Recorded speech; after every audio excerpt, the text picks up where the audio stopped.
right. Hello, everyone. I hope you've had a pretty good day. I know it's 8:30 p.m. in Worcester, so I'm getting a little tired, but it's a good time.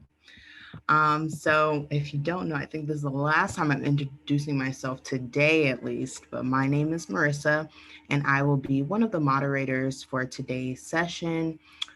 If you would like to turn on your closed captions, you can click on the CC button at the bottom of your screen, and it will prompt a small menu, and you can select the subtitles option. I will also be saying that in the chat for everyone, just in case. So we hope that this event will be a great one for everyone. We have a lot of good conversations and good presentations today from different colleges, universities, programs. So I'm really excited. Here at the College of Wooster, we do not condone any forms of bias, discrimination, harassment, and/or violence. These expectations still stand in a virtual setting, and if an individual were to harm another or violate the safety of another during this event, I and other members of the Align Committee are allowed to remove them from the meeting and report them to Align's executive committee. This may affect ability to join future Align conferences. And if you, as a participant, are uncomfortable with anyone here due to violations of the previously stated, you may alert an Align committee member and we will make sure to take care of your concern. For your knowledge, this session is being recorded. The presentations that will take place today will discuss the work being done by other first generation organizations across the United States. Without further ado, Annalisa and Savannah, you can take over. Hi, so really quick, I'm the co-director for this conference that's mostly student and narrative based.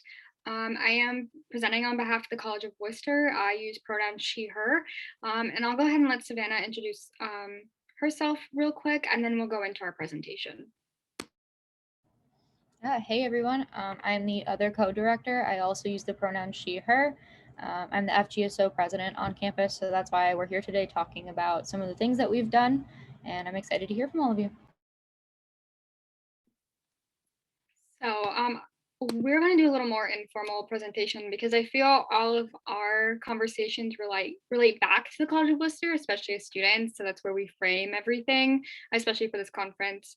What we wanted you all to take away from this is that the first generation and limited income identity at the College of Wooster is rather new, right, with institutional support. We had a dean who was present about a decade ago who did make it a high priority on their list for students to feel included and have the necessities to transition to college. However, people get new jobs and that changes. And so we've had deans come and replace, and they have tried to implement a lot of first generation and limited income support and structure. But we find with our community and our campus, it's really hard to build that kind of support. And part of that reason is just that without a lot of institutional support, the student bonding in the community is really hard to thrive. We kind of call it failure to thrive. And we've only really been aware of FGLI issues, I'd say, at a magnitude level for about 4 years now. So my duration of college. So in 2017, the First Generation and Student Organization was founded by Margie Sosa, Emily McCubbins, and a few others. At this point, the College of Worcester's FGSO group was really booming. We think part of that's attributed to the fact whenever we have a new student organization, it gets a lot of hype, a lot of participation, because we are a small college. There's about 2,200 of us. And so we had that going on. But at that time, a lot of faculty and administration didn't advertise themselves as first generation and or limited income. And we have an amazing advisor who supported us, but I think it was really hard without a lot of direction and guidance to focus on that. But within the last 4 years, we have done a lot with such a small campus and a small growing participation community. We started to have First Gen Day, which I'm sure most of you are familiar about. And we also used to have First Gen Week, and we did those in collaboration with some other colleges. It just depended on the year and that exec board. We also initiated table talks because we were really trying to do a ground up approach and table talks where we sent out invitations directly to every department chair and professor and asked, hey, if you're first generation and or limited income, like please come and have this informal lunch with us and students. And we also sent that invitation out to staff members as well. And we had a lot of success there. We had about 5 to 10 people about every Thursday for the talks, which again, for a small campus and for it being over lunch hours, that's pretty successful. And I think that's where a lot of our networking happened between students. We created a living learning suite that started in 2017. But that's also had hiccups in growth because again, we're only really in our 4th year of true student advocacy and leadership. And there's just so many other things going on, and we don't have a dedicated person to first generation and limited income experiences. It's kind of written into someone's contract as just like a little bullet point. And we've seen that before. So it's really hard because, so many faculty wear different hats for different things. So that's kind of where we're at. And now we're just really focusing on visibility and trying to get underclassmen engaged.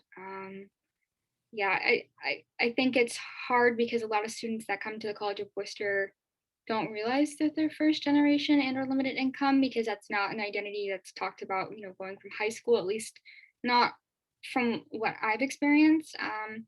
And so being a smaller org and trying to build that community is hard, but we've definitely been working with that. And students have stepped up, and students like Savannah, which I'm going to let her talk about where she's taken FGSO with her other exec board members. Yeah, thank you, Annalisa. And to give Annalisa a lot of credit to, FGSO and everything that it was doing in that era can be attributed to a lot of work that Annalisa's done. So visibility on campus is something that I feel like has been heightened so much. Like anytime that I talk about what it means to be FGLI as a sophomore and to have people have a positive response, be like, I know what that is. That is a huge deal. And I feel like that was a giant undertaking that has been really fruitful in getting us to get better programming and get us to get more integrated into the college community. So for sure, that effort is not unseen and it made a huge impact. And with that, we also kind of have a unique structure at our college. So after FGSO was founded, we kind of had, not directly after, but, in the past couple of years, we've had a restructuring of our student government association. So previously we had 2 organizations and we recently combined them into one, which in the process of doing that, the Student Government Association asked us if we would like to have a constituency representative, which Annalisa is for FGLI people on campus. And that has been really fruitful as well in like dividing work and making sure that we kind of have a community side of things and then we have an advocacy side of things to meet the needs of FGLI people the best that we can on campus. And since then, I would say that some of the initiatives, especially that we started over the summer, have been really impactful. So one in particular was the newsletter, the First Gen Friday newsletter, which kind of built out of talking about First Gen Day and First Gen Week. What can we do with First Gen Friday? Well, we did features, we did a newsletter. That was great for getting people to understand the resources that they had at their disposal. So what grants can I utilize? What programs are at my disposal if I need a laptop, if I need to go and get a book, but I can't afford it. The building out of that, we also had a lending library program and a laptop lending program that was mostly facilitated by our administration that we're still actually working on because it's not entirely accessible to everyone. But that was a huge undertaking over the summer and very proud of that program as well. Yeah, and another great thing that I think can be attributed to Annalisa was the adopting of waiving late fees on accounts during the pandemic. That was a huge stressor for a lot of people at the college. So getting that done was great. Similarly, we've had an issue with meal plans at the college. So because of the pandemic, people are running out of we have also a strange meal plan, right? We have a division of our swipes and flex, which can be used at different locations at different hours. So it's really like convoluted for no reason.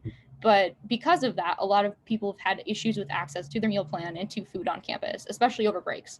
And so we've been meeting as FGSO and as the rep, Annalisa's contributed to this as well, to try and get an extension of that meal plan to make sure that people are eating at least till the end of the semester And then trying to get a swipe out hunger program to carry over breaks is the biggest deal that we have now, because since we're also a Midwestern, really small liberal arts college, literally in the middle of nowhere, like we're surrounded by Amish country and farms that aren't accessible to us over breaks, especially when a lot of us are either international or low income to a degree where we don't have transportation like at our disposal.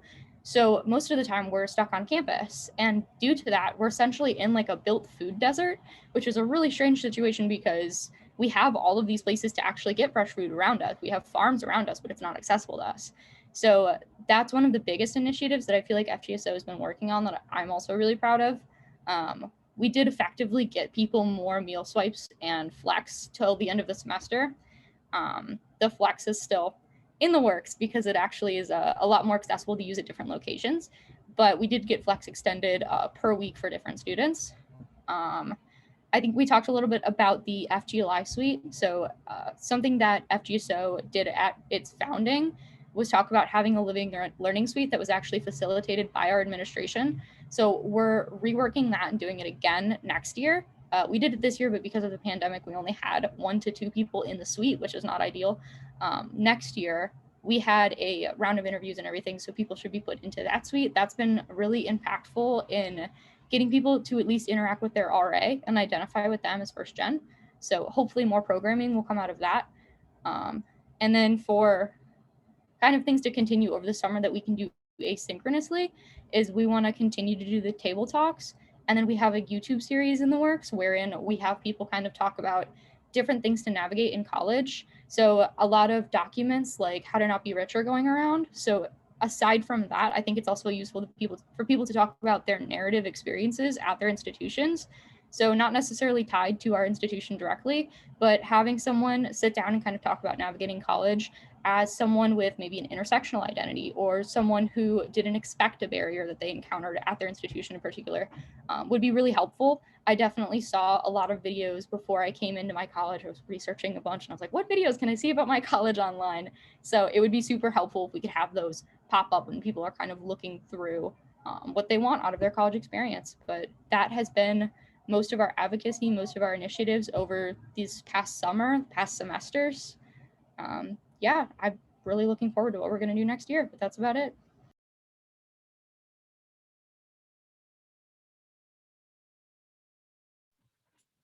Hi, Savannah. So you still have about a minute left before we transition over to the GMT. I think that we had another group reach out to us and talk about wanting to use up remaining time if they could. So I'll just delegate that to questions at the end. Alrighty, Dixon, feel free to take the floor. Oh yes, clearly. My internet connection will be weird sometimes.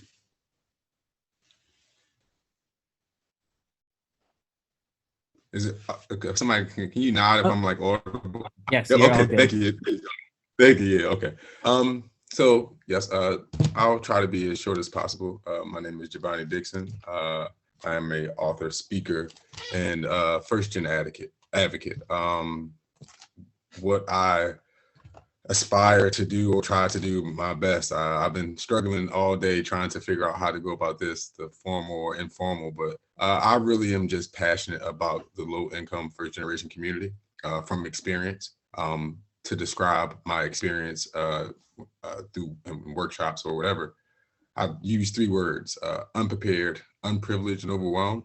I'm a part of that large population of first generation students that went to college but didn't graduate. So over 90 credits, 4+ years in college, and just that whole identity of being a college student, being the first one in my family and having that dream. And then at some point, whatever barrier, financial, I dealt with almost everything that you could think about in college.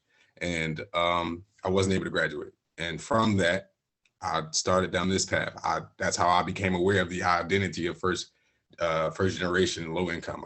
I was researching on what I could do to get back in school. I was looking for grants and looking for any way to like finish the thing that I started. And it kind of spawned in me this advocacy. I want to share that story or that experience with the world. I think that one of the biggest things that low income first generation students have lack or don't have access to is just that narrative. And so many times of looking back in hindsight of how I got to where I am today, and for me, not only just myself, but just for the millions of Americans in the country. I think for everybody on here, we know the statistics, right? It's to think about 11 to 15% of low-income first-generation students actually go on to graduate, which is horrible, right? And to be on the other side of that, I think, is to know that it's not because I'm not smart enough, to know that it's not because I'm lazy or because I played around too much. There are a plethora, there are many reasons why we don't graduate. There are a bunch of things that I experienced in college that I had to go through, but I wanted to graduate. And honestly, what my work is about is just trying to make sure that no student ever feels how I felt after I couldn't graduate. And it wasn't because I didn't want to. If they would have gave me more money to borrow, I would have took more loans out. And I'm a part of that generation that went through the signature loan. So with the craziest percentages and everything, I would have kept borrowing because it was the dream for me to hand my mother a college degree. I'm her youngest son, and it was just embedded in me to get a college degree. And my mom died 2 years ago. So that pain of never being able to do that, I just never want any student to ever go through that.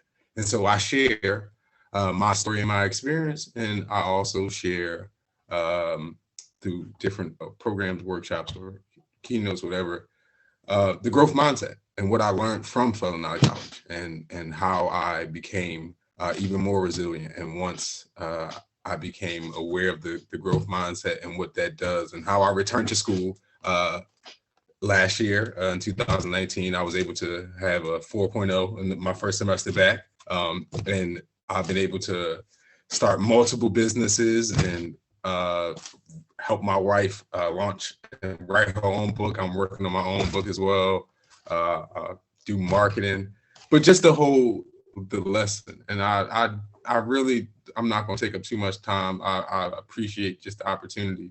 I'm just really passionate about like the low income first generation community, and I want to represent that group that doesn't graduate. And I feel like a lot of times there's it's harder for me because because people always ask, well, where did you graduate from? Or what did you do? And there's this kind of value that's placed on a degree that there's still barriers that I'm in account.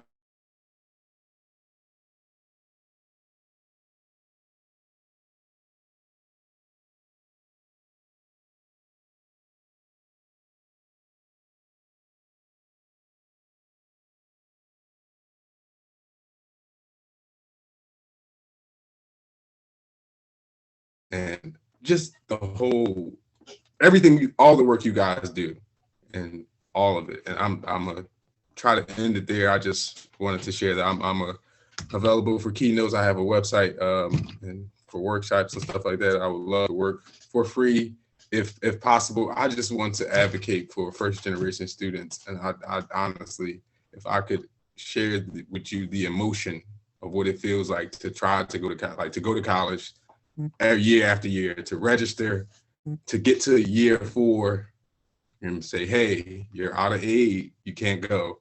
And then life has already started. And then everybody's like, well, why don't you go back? And it's hard already. I got to get a job. I got to do stuff. So just advocate. That's it.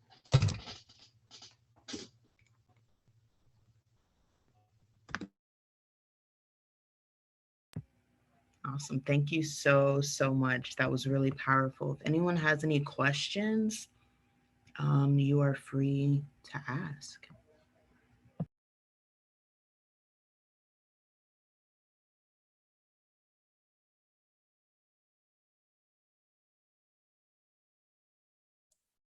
Giovanni, do you want me to paste the website address into the chat for you? I don't know if you can do that with connection.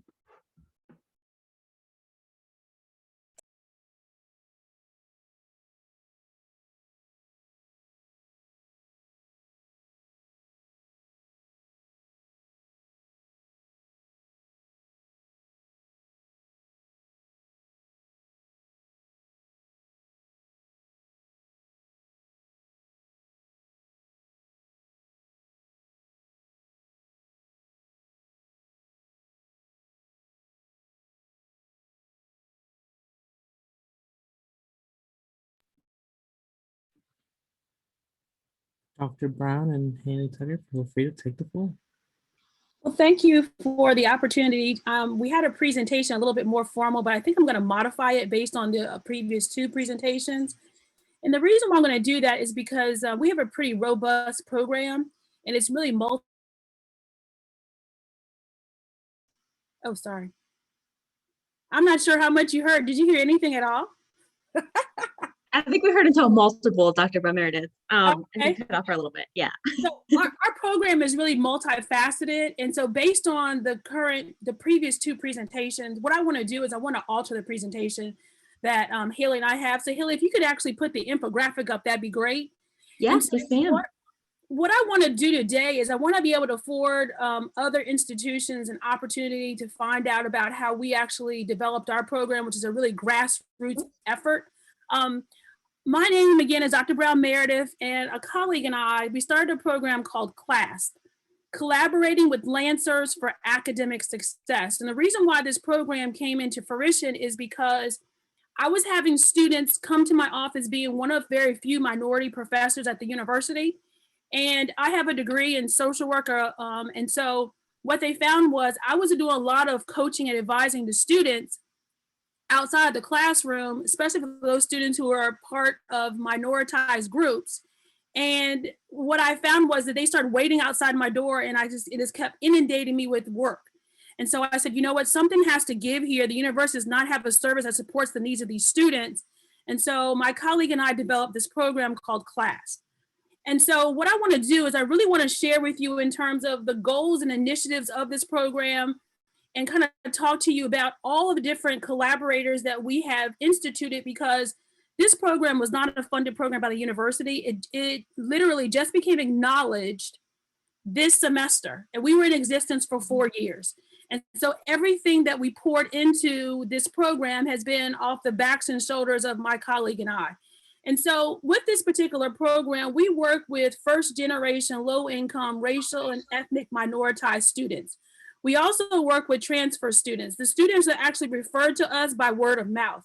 They tell their friends, and their friends come to the programming. There is nothing that actually holds the students to attend, with the exception of the fact that we produce in terms of a sense of belonging.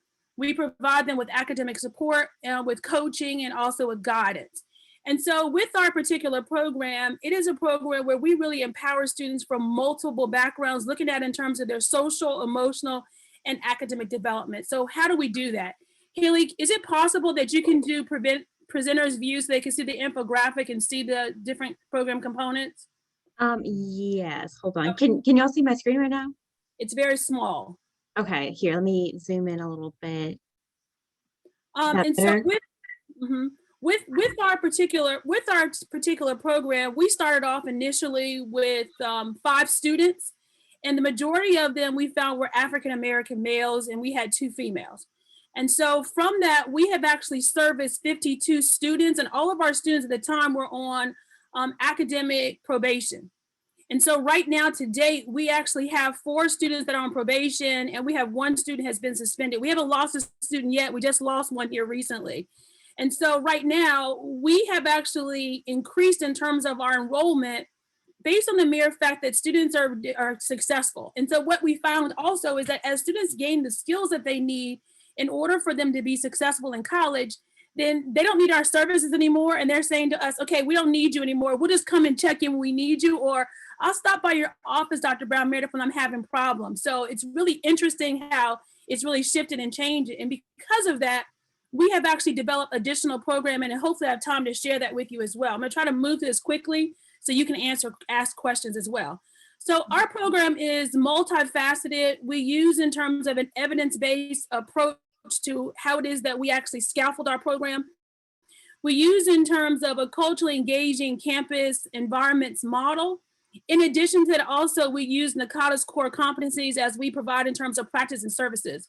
We look at the needs of the student holistically, in the sense that we actually have sessions that are mandated each week. We have a Tuesday session, which is our academic study hall session, and it's really supposed to be led by the students.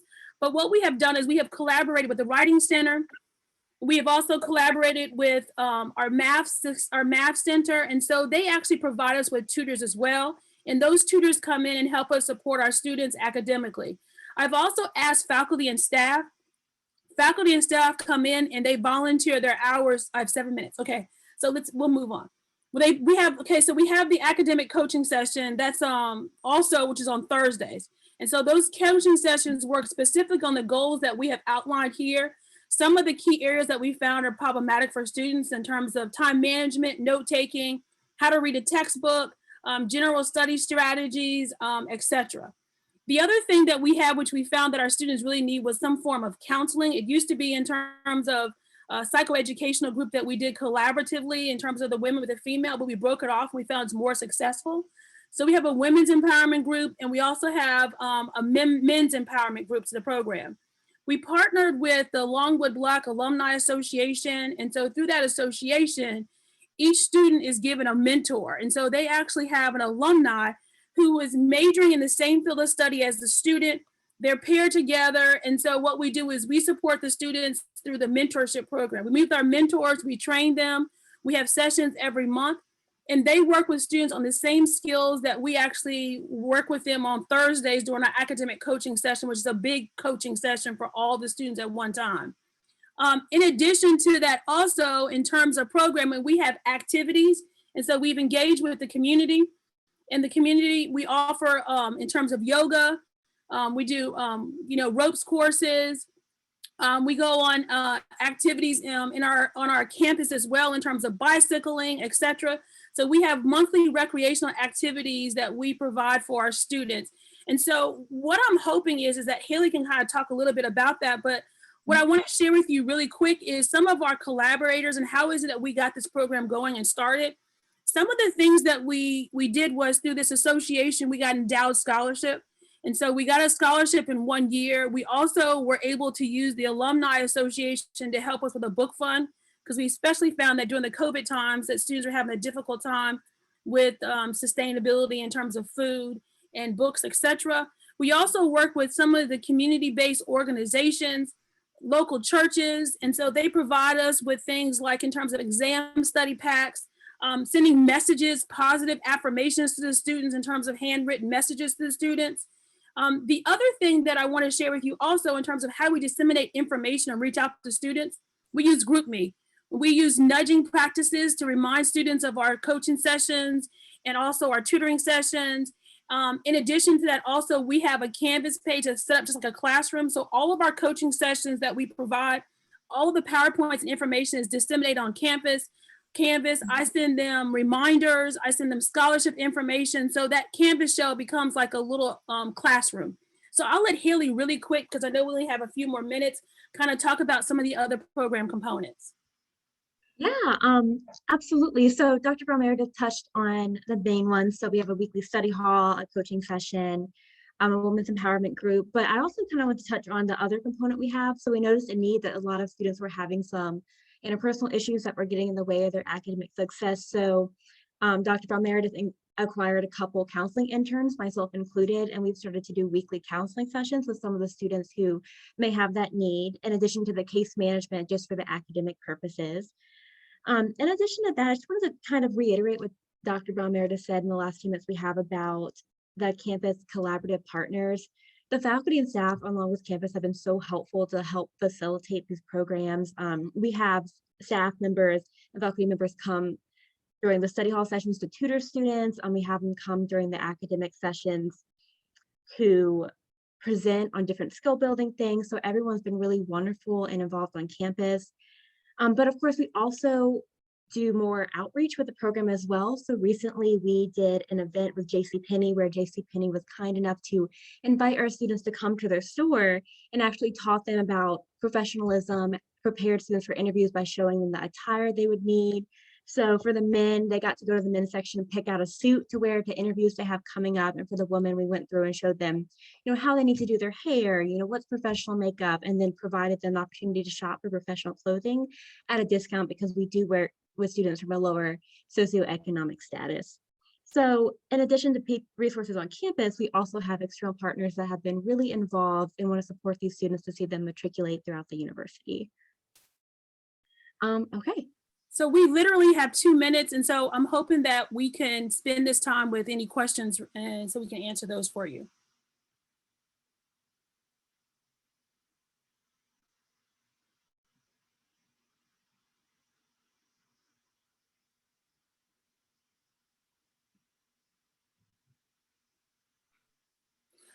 Students, lots of professional wear. We do. And we have, we actually have a award ceremony, our first award ceremony. And so we have cords for our students. We're going to be acknowledging in terms of those students who have reached academic success or has major gains academically in their progression. And so we will have a certificate program for them as well.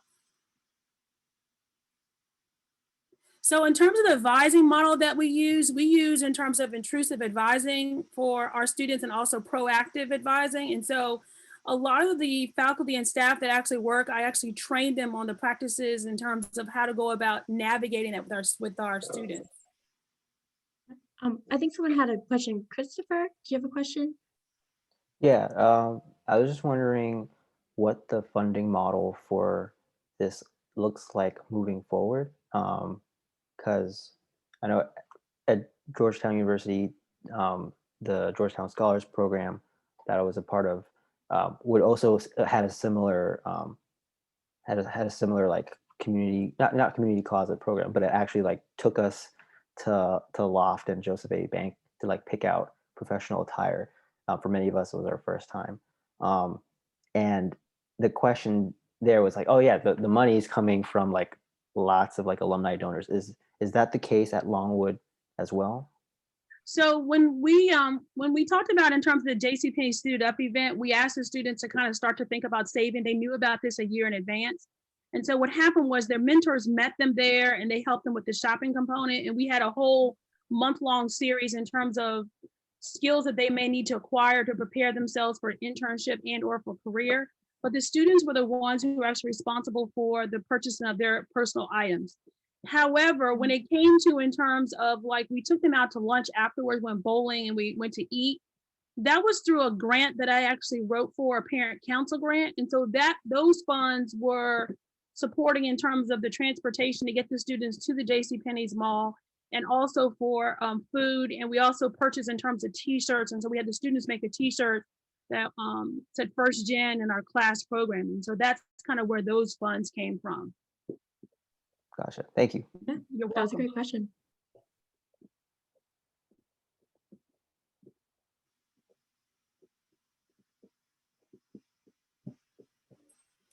Thank you, Dr. Brown and Haley.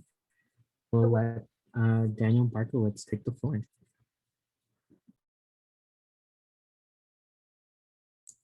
Thanks so much, and thanks for the opportunity.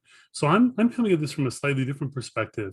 I've got like a 35-minute presentation for you. Just kidding. I'm going to do 11 minutes quickly, but always welcome to continue the conversation whenever you want. I'm coming to you as Assistant Vice President for Financial Aid at Valencia College. Let me tell you a little bit about who Valencia College is. We're in the Orlando, Kissimmee, Florida metro area. We're one of the 28 community colleges in the state of Florida. We don't use the word community in Florida. We're actually state colleges because we offer some bachelor's degrees as well. We're a large place, about 65,000 students annually. We receive, just to give you a sense, over 120,000 FAFSA transactions every year. So big place. And about a quarter to a third of the students who graduate from UCF, University of Central Florida, started at Valencia. About half of our students identify as first gen. The limited income number is a little harder to measure. About 50% of our students receive some kind of institutional state or private or federal financial aid. About 36% receive a federal Pell Grant.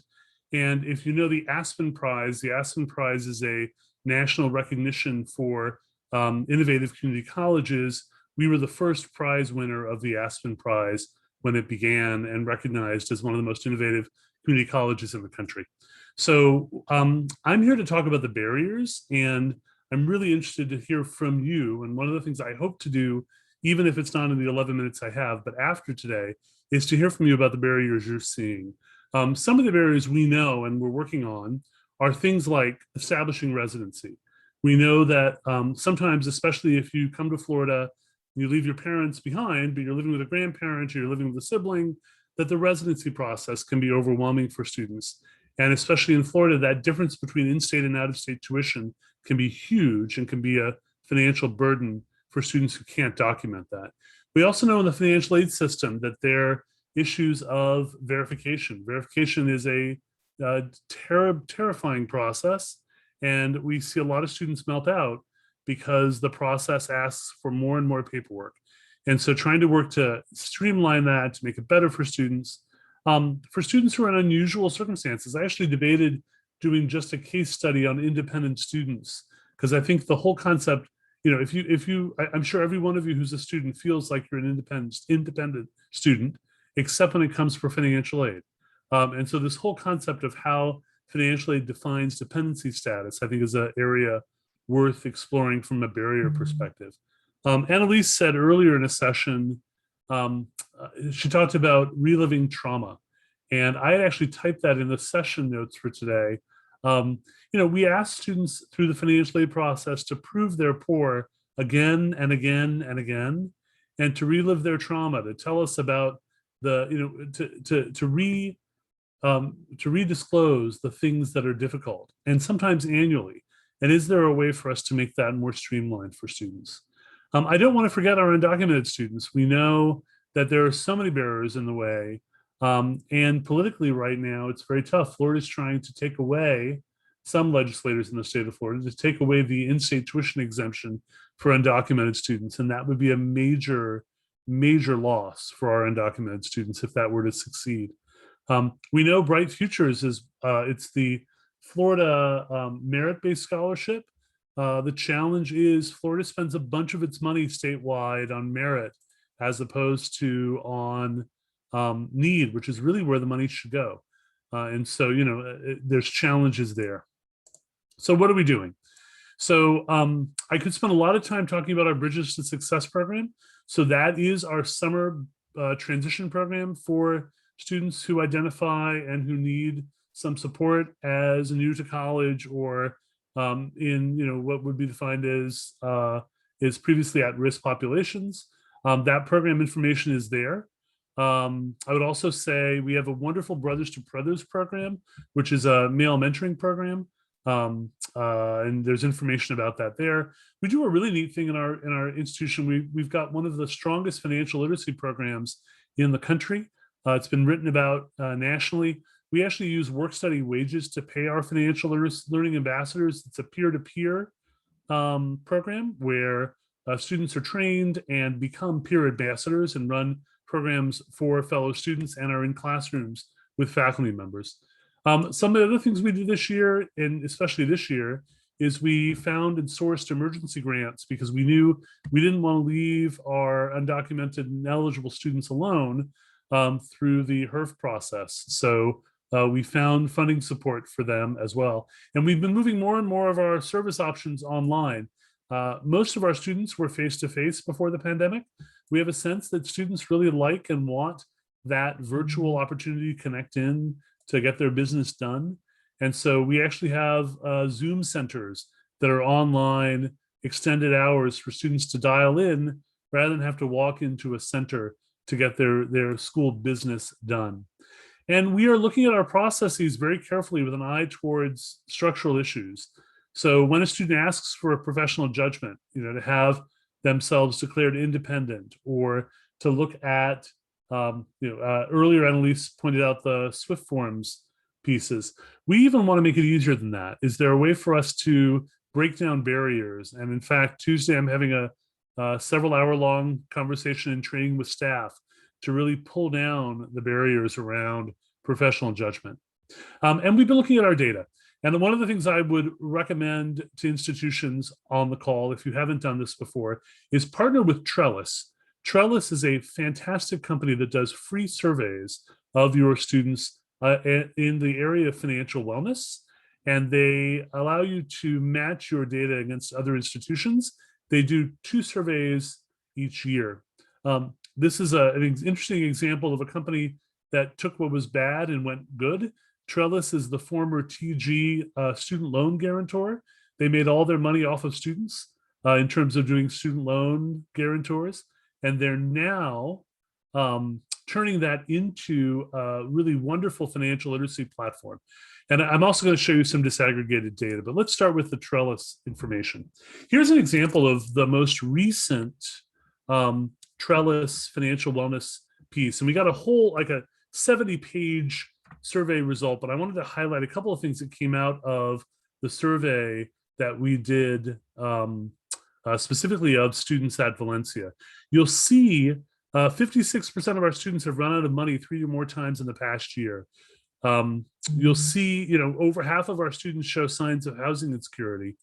About 29% show very low food security. 61% of our students indicate it's important to them to support their family financially while they're in school.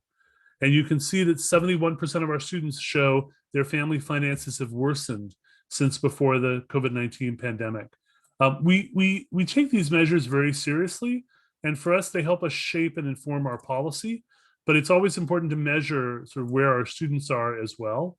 And again, I think these data sources become important as we think about how do we help our students moving forward.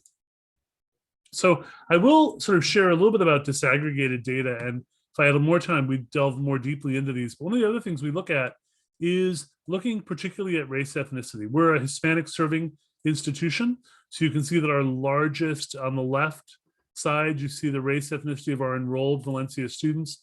Our largest population is Hispanic. We're 40% Hispanic.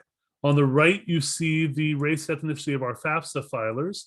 And one of the questions I look at particularly is where are there differentials and why are there differentials? And we're not going to have a lot of time today to dive in, but I think it's really interesting to sort of look at the disparities between the two. Moving on, because I know I'm running out of time quickly. The same for financial aid recipients. So you can see on the right side, the race ethnicity of our financial aid recipients, on the left side of our enrolled students. And this is really what I wanted to get to. And this is a complicated graph, but, and again, had we more time, we dive more into it. On the very far right, you see the race and ethnic makeup of our population of enrolled students. And then by fund, by Pell Grant, by Bright Futures, by financial aid fee, which is our scholarship, by loan amount, you can see the racial ethnic makeup of each individual component piece. And one of the things we try to understand is why, for example, are more, more Black and African American students serving in work study than are representative of the population as a whole. What's going on with that? What kind of opportunities is there something that we are doing or not doing that promotes that? In Bright Futures, why are white students overrepresented? Well, we know that. It's because it's a merit-based program that feeds into the structures of racism that are existent in our society in Florida. So how do we respond to that? And that is in part by some of our other scholarship programming that gets us there.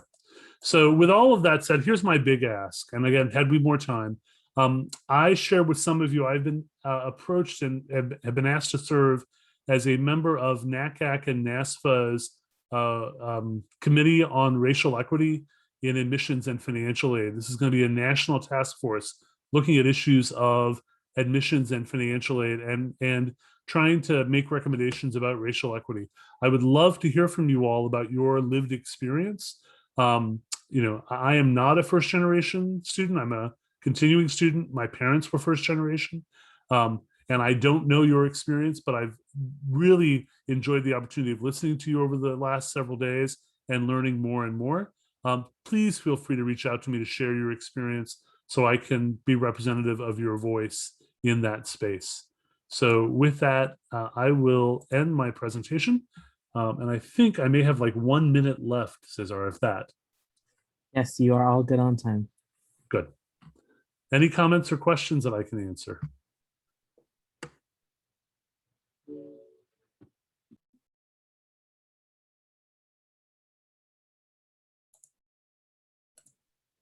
If not, then we'll transition over to Logan. At the rate that we are all going, thanks to all of your hard work, we will have time at the very end before we truly wrap up, for everyone to revisit should anyone have questions.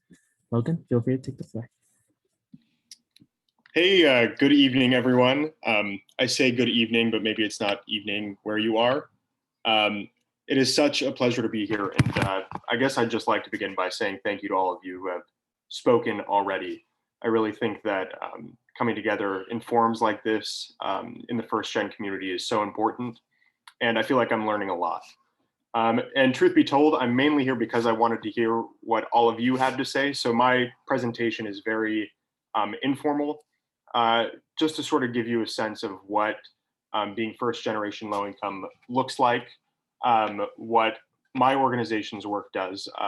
So I run the Yale First Generation Low Income Advocacy Movement, and what it feels like to be first gen at a pretty elite institution. So I'm here representing Yale. And most people know that name because for centuries it has been an institution of wealth, an institution of power, and an institution of prestige. So almost by definition, Yale is not a place that you conventionally associate with first generation low income people. And personally, I sort of have to confess that I'm sort of offended. Like maybe I would take it as a compliment in another world, but people will assume I'm rich now because I go to Yale. So like I'll be walking around, I'll have my shirt on, they're like, oh, he's got big money. I'm like, you don't know me, like you don't know what you're talking about. But in any event, the reason our work is so important is specifically because of those reasons. At a place like Yale, where wealth is so unequally divided among the student body, it can sometimes be difficult to even find people who are first generation low income in the first place. And there is a sizable community, but we are a minority of the student body on campus. And what sets Yale apart in this regard is that when looking at where students come from on the economic ladder, we have more students from the 1% than we do from the bottom 40% at Yale. So even the kids who purport to be middle class are generally, upper middle class. So at elite institutions, generally this sort of fits the pattern. Only about 3% of students at elite institutions come from the lowest quintile of the socioeconomic distribution, which is concerning because I think a lot of times students don't know that institutions like Yale are actually very accessible to them, but they don't think that it's an option available to them because of where they're coming from. That's what I experienced firsthand. I applied on a whim. I applied with teachers telling me that it probably was a no-go. And I'm so glad that I did because it opened up a whole world that I really didn't even know was available to me. To give credit where credit is due, one of the benefits of a large endowment at a place like Yale is that they are able to offer generous financial aid. And on the surface, the administration has said that they are very amenable and very eager to serving first generation low income students through those means. So they say, look, you're first gen, come, you'll get a full ride. Don't worry about it. We got your tuition covered. And that is great. And I'm grateful for that every single day. But truth be told, that financial component is honestly just a small component of what it means to be first generation low income. So it doesn't matter if all my bills are paid. If I'm at a school where everyone around me has had 10 steps ahead of me, then of course I'm going to be at a disadvantage regardless. So the reason that we formed our student group, YFAM, is because although Yale had established this thing called the Community Initiative, which was sort of the administration's way of serving first generation low income students, we needed a way to vocalize, to make our voices heard when the issues we were having were with the administration. And you can't necessarily do that when the administration is the organization through which FGLI advocacy is done. So we formed about 3 years ago, and our primary two prongs have been community building and advocacy. And I think that both of them are equally important, but the community building especially has been tremendously important. And it's a challenge because this is true of all institutions, but being first generation low income is a very broad identity. It's a very different experience to be first generation low income in a rural white town like mine than it is to be in a community of color in a more urban environment. These are entirely different experiences, yet we share this one identity in common. So how do we build common bonds and find communities despite coming from seemingly disparate backgrounds. And the way that we've done that is just by finding people and letting them know that they're not alone, and vocalizing the experiences that we face together has been tremendously helpful, and has been honestly one of the highlights of my experience at Yale. And I'm proud to say that on the whole, first generation low income students at prestigious institutions perform just as well, if not better, than their more wealthy peers. So anyone who tells you that, folks got in because they're just brighter, like everyone who goes is bright, but these first gen kids, they've got a little bit of extra oomph, a little extra wind at their sails. So kudos to all of you, I should say, for taking the time to be advocates at your institutions. Speaking more to that advocacy portion of what we do, we have done a couple of pushes. One of them has been to develop faculty student mentorship circles so that students can identify people within. Oh, I might have frozen. Can I get a, oh, I think I might be. You are all good. Am I good? Okay, so I saw everyone else freeze, I panicked. Good, thank you for that. So we've developed these mentorship circles so that students can see themselves embodied in career paths that they might one day pursue. And that's been very helpful.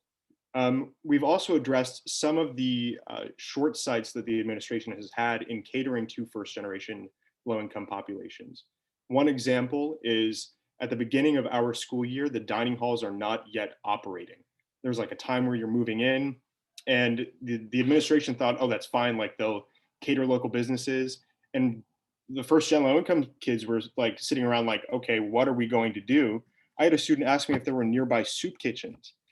Soup kitchens. You're going to Yale and you're asking me if there are nearby soup kitchens that you can find food at. And of course, this is a problem. So we worked it out with the administration. We developed a stipend program. We developed a community cabinet where folks can get food and prepare it for themselves. And our organization's work has been fundamental in efforts like this, because the administration generally does want to help, but they're just not aware of what they're doing sometimes. Similar things with textbooks. We know how expensive they are. There's a presumption that you'll just be able to grab them all. And this is true of all institutions, but that's just not the case. So we've developed a textbook library that students can depend on. And we've pushed to diminish the work study requirement that sort of falls on a lot of first gen low income students. So I think there's this sort of ideal where people say like, you'll value your education more if you're working for it, or like, if you have some skin in the game, you'll cherish what you learn more. A certain element of that is true, but it puts you at a disadvantage when the vast majority of your peers do not have to exert that same effort to get that same experience, because they've got the resources, they've got that wind behind their sails. So we pushed against that student income requirement. We've said, if you're expecting first generation low income students to work, but you're not expecting your other students to work, then that doesn't say that you want students to work to value their education. It says that you do not want first generation low income students. You want first generation low income students to work when other students do not have to. So that's been another example of something we've been vocal about. Again, this presentation is very informal, so I'm certain that there are facets of our mission that I'm forgetting. I know, but it has been so good to connect with all of you. I'd love to explore opportunities for partnerships with y'all in the future, because I think our movement builds solidarity and builds strength when we come not just as one institution, not just as one group of students in a specific school, but as a community of first generation low income students across the country. And it's been a tremendous pleasure to hear from you. And I would be amenable to questions if anyone has any, but that's all I've got. Logan, I wonder if you've seen the book that I just posted a link to the chat. It's by Anthony Abraham Jack, and it's called Privileged Poor, How Colleges Fail, How Elite Colleges Fail in Serving Disadvantaged Students. And he did a year-long study at an elite institution talking about the difference between the groups he calls the privileged poor and the doubly disadvantaged, differentiating between students who have social capital experiences and those who don't, and how we fail. It's a really amazing book and great lessons for all of us. So highly recommend it if you haven't seen it. I actually recently read it, but it's wonderful that you made that recommendation because it is a phenomenal book. And I'd supplement that recommendation with another book recommendation, The Meritocracy Trap. Not specifically about first generation low income students, but very applicable in this circumstance. That's by a guy named Daniel Kahneman. He's from Yale, so I'm a little bit biased, but it's a good book and I encourage you all to read it.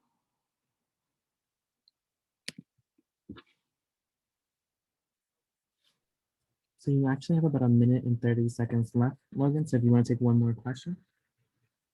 I'd be happy to just yield that time. Okay, then Boston folks, feel free to take the floor. There's quite a few of you.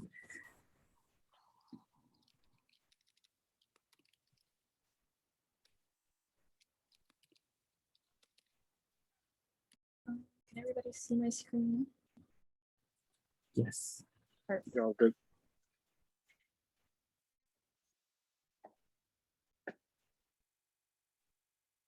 All right. Hello, everyone. It's really exciting to hear from all of you and hear from all of your wonderful missions. So we're here today representing some first-gen focused orgs from Boston University. I'll be talking about the Newberry Center along with my colleague, Andy. Just quickly, my name is Jenna, and I'm a sophomore studying anthropology and French. My name is Andy. I'm a freshman studying business. My name is Alexander Wong. I'm a senior at Boston University and the executive vice president of Flip at Boston U. My name is Genesis Velasco. I'm a health science student, a freshman, and I am an underclassman representative for Flip at Boston U. My name is Mariellis Rosa, and I'm a sophomore at BU, and I'm an underclassman representative for Flip at Boston U.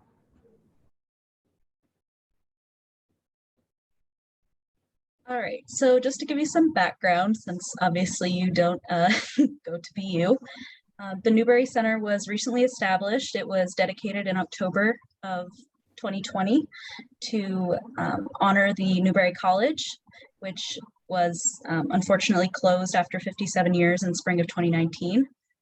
So our mission is really dedicated to, creating a space for first-gen students in honor and dedication to the Newberry College. Yeah. So BU never really had an official, oh, sorry, do you mind going back? Sorry, yeah, sorry about that. Yeah, so BU never really had an officially designated space for first generation students to gather and study. And now we've been able to open our center, this nice little place on Long Commonwealth Avenue, to allow people, to allow first gen students to come in, just have a place where they can do their work and study. And obviously we hope that once COVID is over next semester, that we can allow more people to come in at the same time to really build a community and foster that connection between first-gen students in Boston University. Yeah, so we also wanted to talk about some events that the Newberry Center recently sponsored. So one that I've kind of been spearheading a bit is the First Gen Art Contest, which is really exciting because obviously we have this new space that is kind of plain and not, super welcoming yet. So we're really excited to, get some inspirational art from our very own students who, deserve to create the space for themselves because it's, focused on them. So I'm really excited to see the submissions we get and have that, touch of character from our own students. And we also are hosting a faculty and staff panel, which is really, really cool because all the faculty and staff who, were first gen once, are super excited to talk to students and get that advice across. And it's really wonderful to see these connections being made in this population that has always been there, kind of, coming out of the woodworks to create a community, especially during the pandemic. It's been really nice to see this community. Yeah, so along with that, as we all have said today, that first-gen students does have a lot of barriers that we do need to overcome as compared to other students. So we've been trying to provide events that really provide that support system and to help students navigate through what we call this college. So we've been able to partner up with BU Financial Aid as well as BU Admissions. So for the financial aid portion, we've been able to host workshops to provide more information for students with regards to financial issues such as living off campus or just paying for your dues.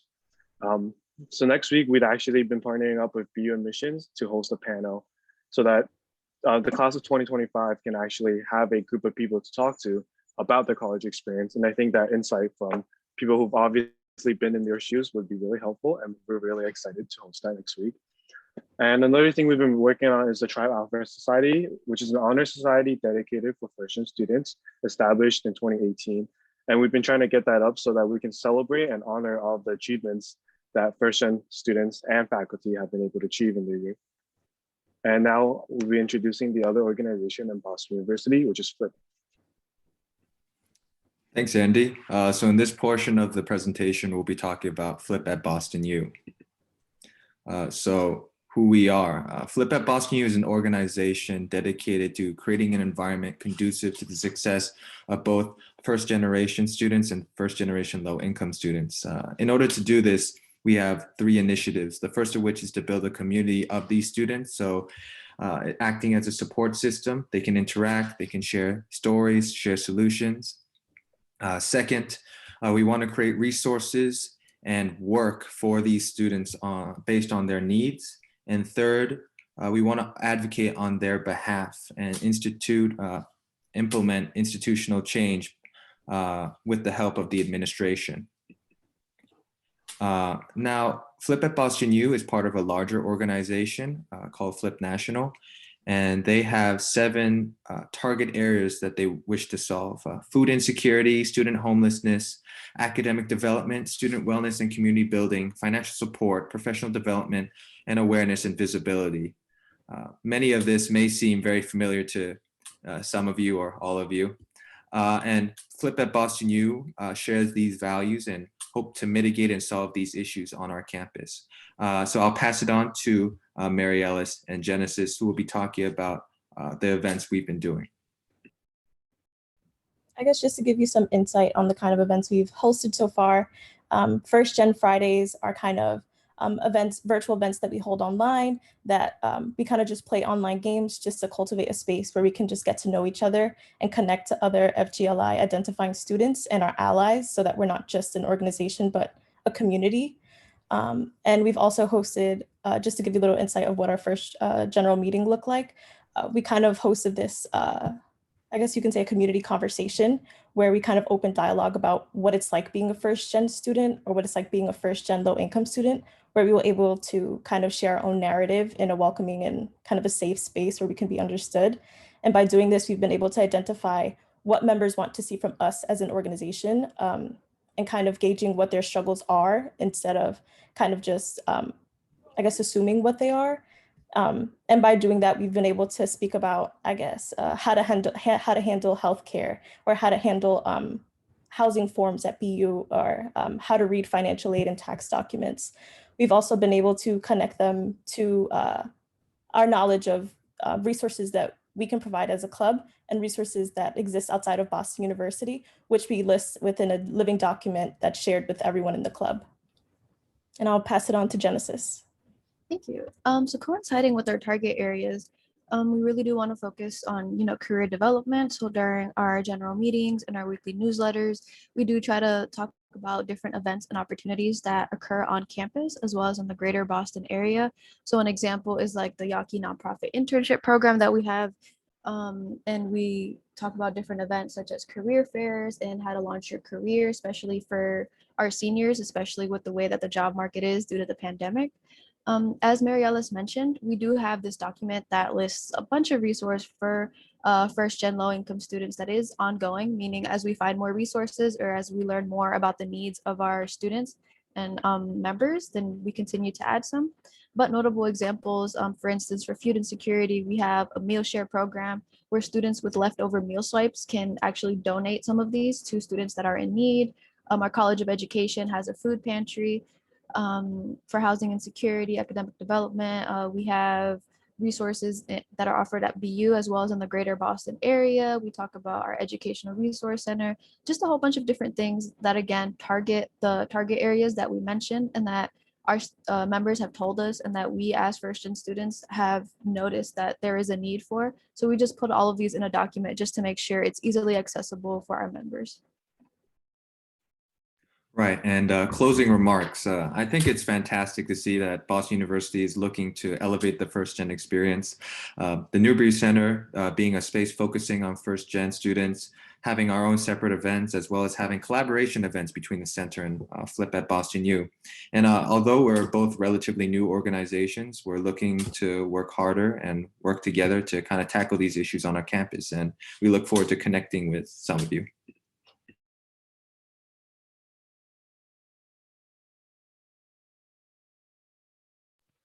All right, Boston. So you all have about 2-3 minutes if you would like to do a short Q&A.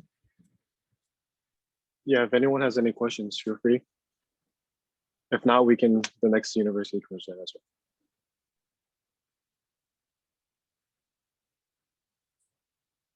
well. Okay. Whitney Johnson with the University of Miami, feel free to take the floor.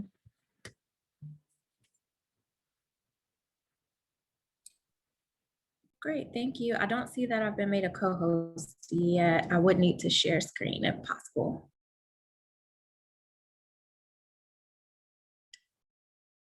You should be a co-host now. Okay, let's see. All right, awesome.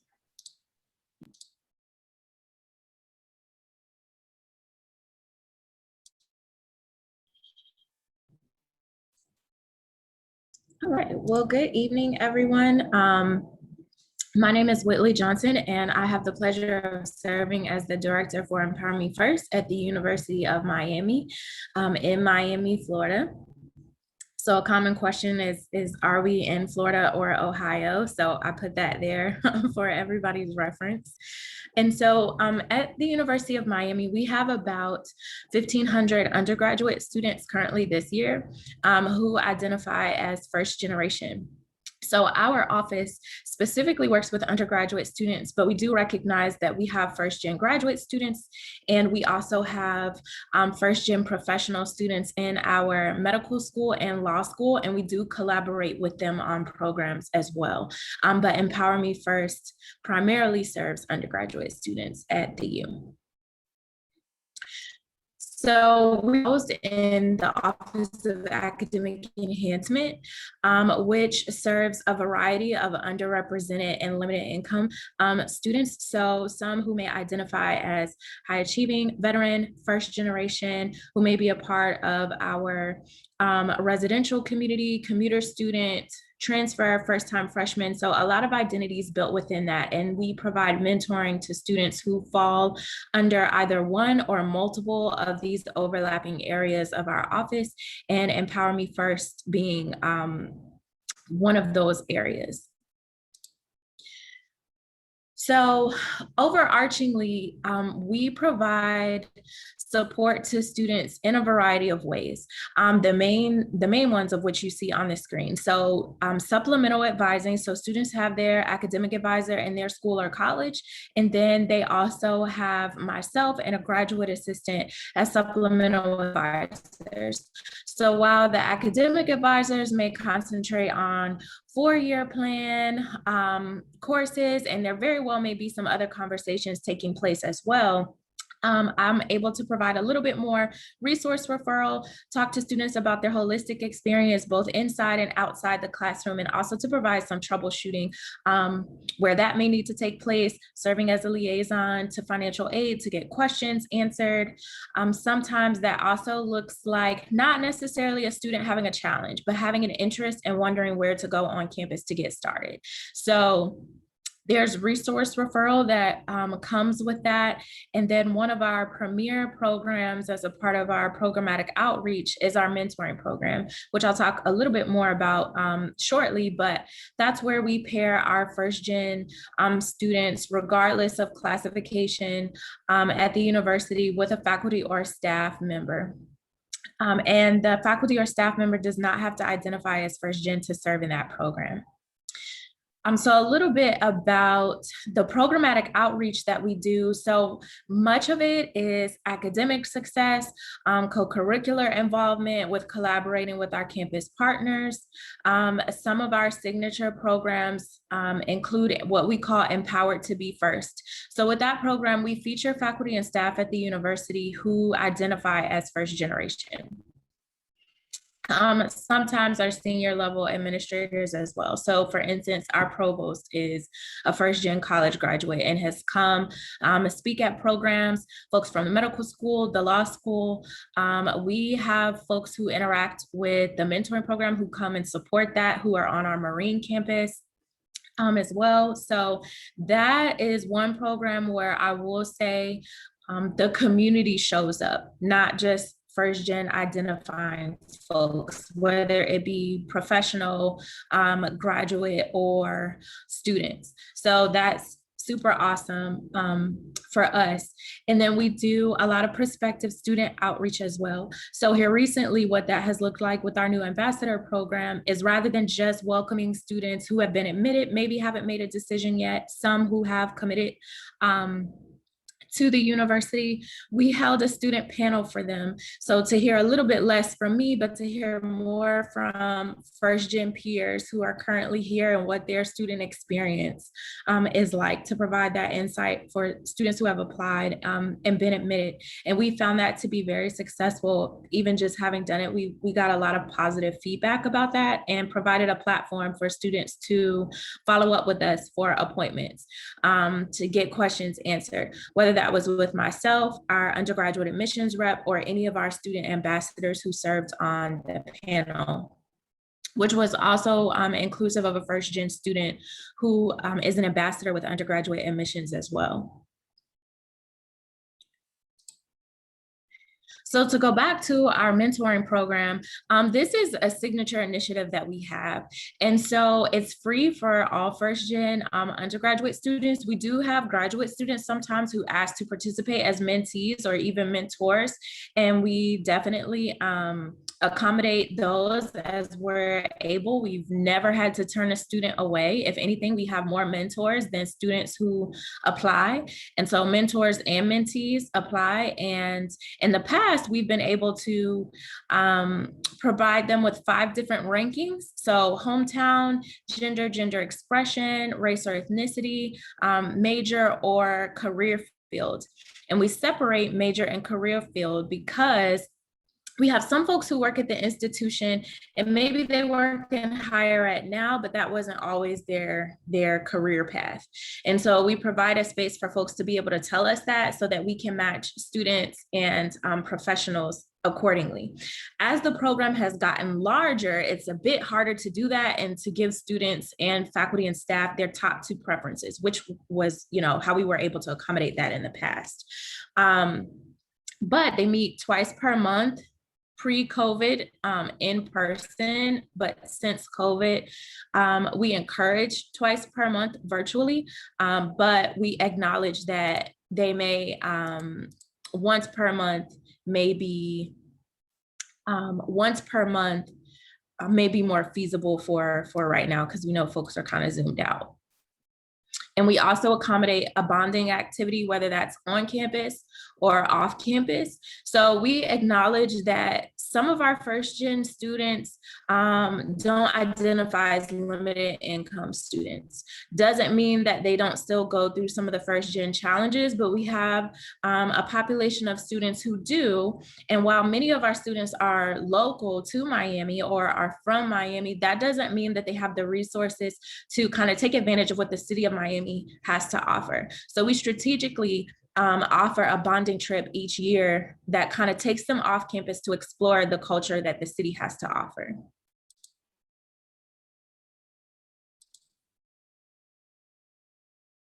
so this is just what the ambassador program essentially does. So we piloted this this semester. We have a team of 6 students, and it really just gives our ambassadors the opportunity to develop leadership skills and to also exercise their knowledge and to serve as peer mentors for their peers and incoming first-gen students as well. So they help us, they collaborate with us to design and host programs. Some of them are solely their programs that they put on and we provide support to them.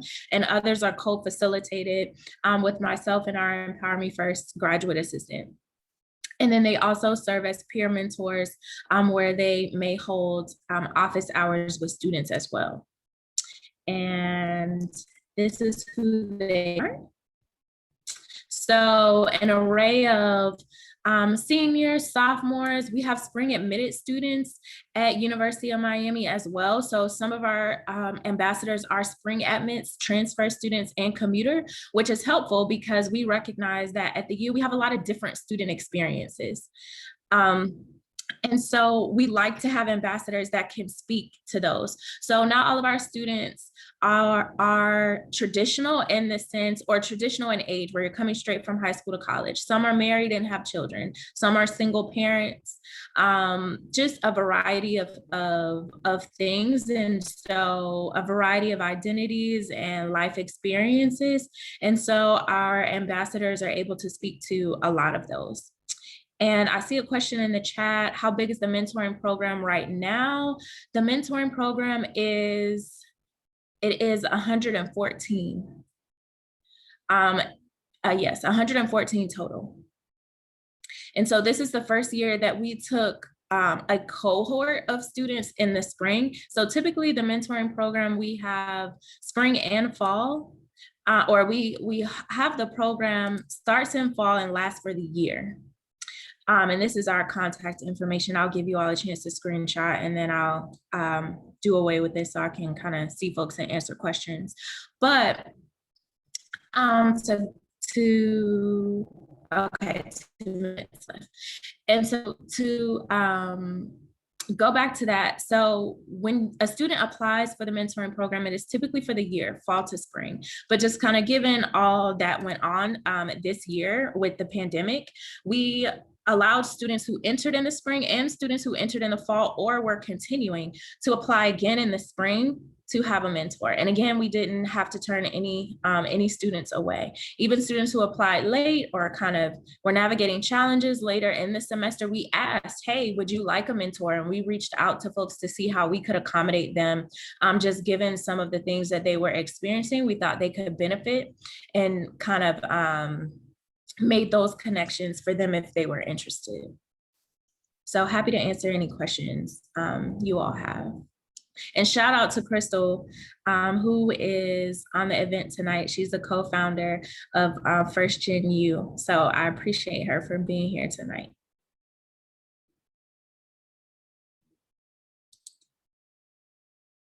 Any questions? And certainly happy after this to answer any questions or connect with folks as well. Chris, I see your hand up.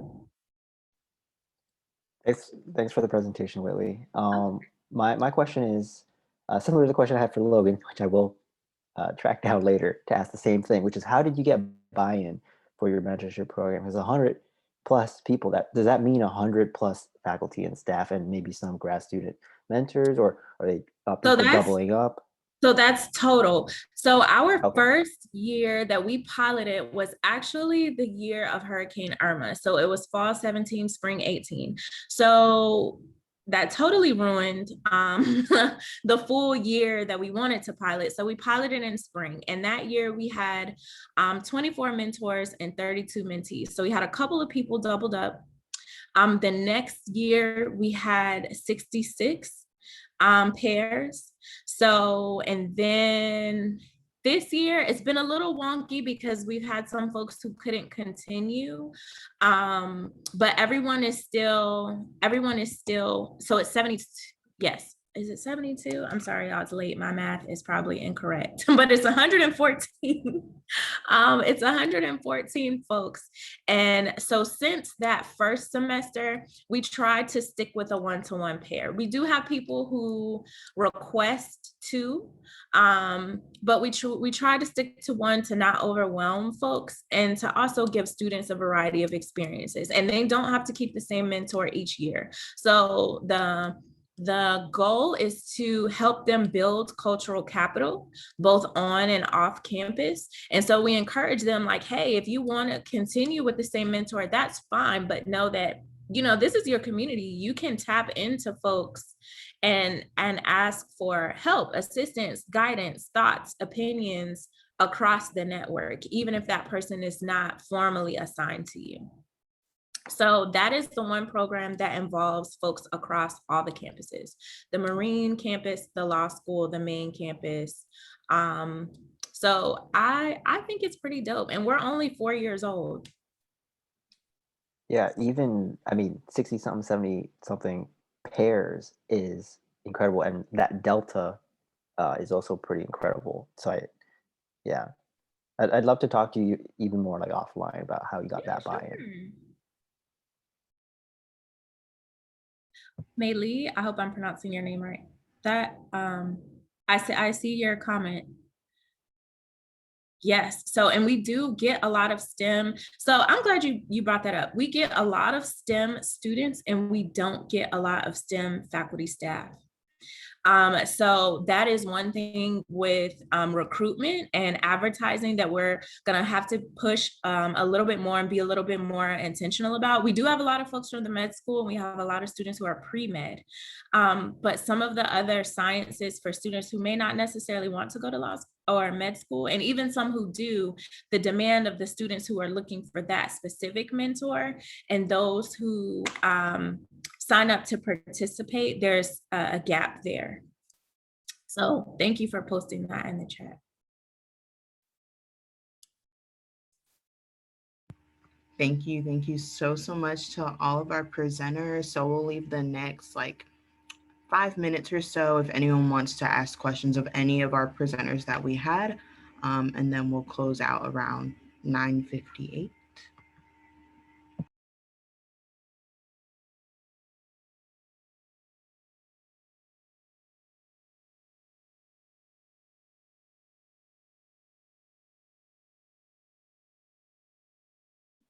Go for it. Hi, so this is Annalisa again, and I guess this is a question more so for faculty, staff, administration on this call.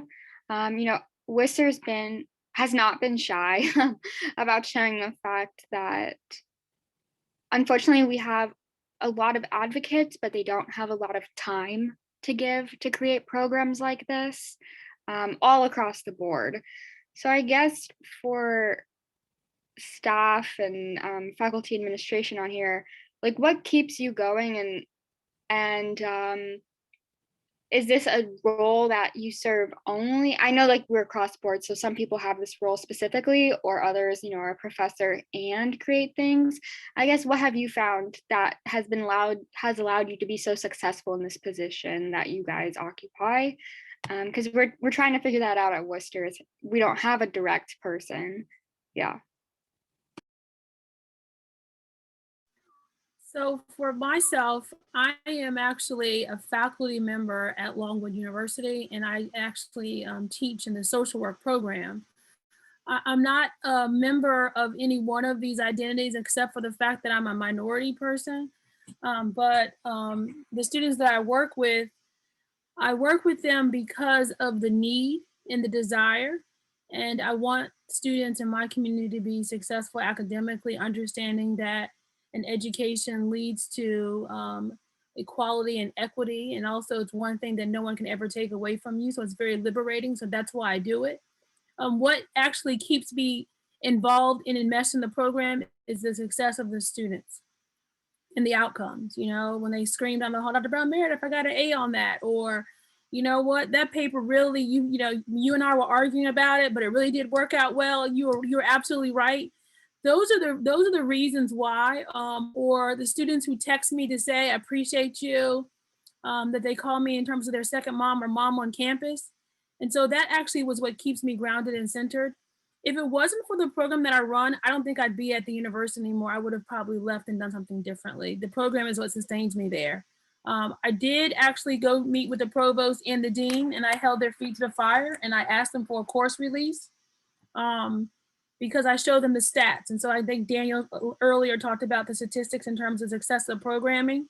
And so, like, again, I alluded to the beginning that it's an evidence-based program that we use, and I keep statistics to show them the work that I'm doing and how much money I'm saving the university, which allows me the opportunity then to say, okay, now I need resources and I need a course release.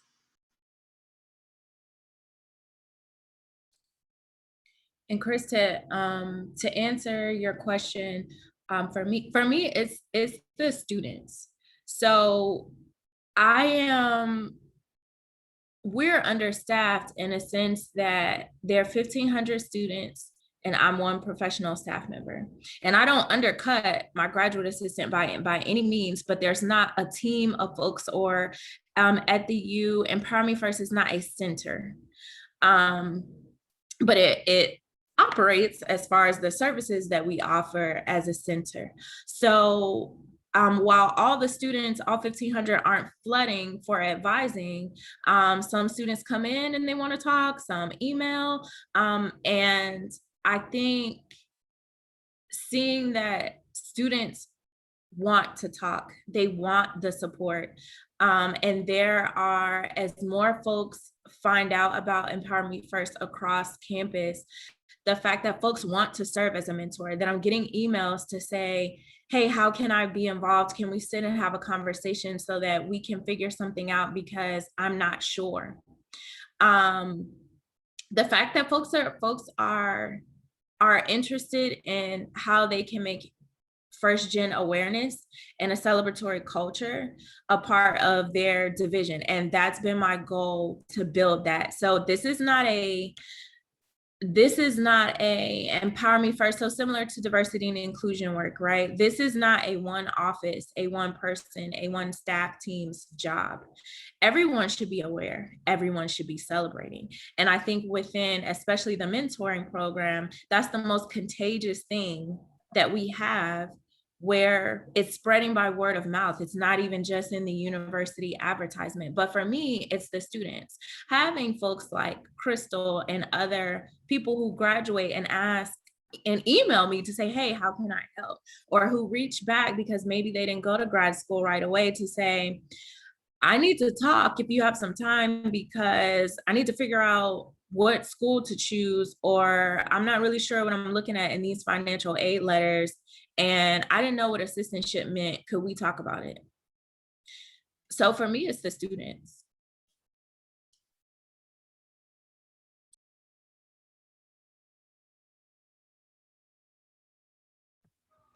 Thank you. Thank you so much, everyone. So we are at the end of this session. We are asking folks to join our Discord. If you want to continue the conversations, you can reach out to presenters there and just other people in general. We also have a community engagement thing that's going on, and I think Caesar's going to post that in the chat, just did, because he's the best. So I look forward to seeing y'all there. Thank you again, and have a great night, evening, or morning, wherever you are in the world. Thank you. Thank you so much. Have a great Everyone take care. I will end the meeting in about 2 seconds. Thank you so much.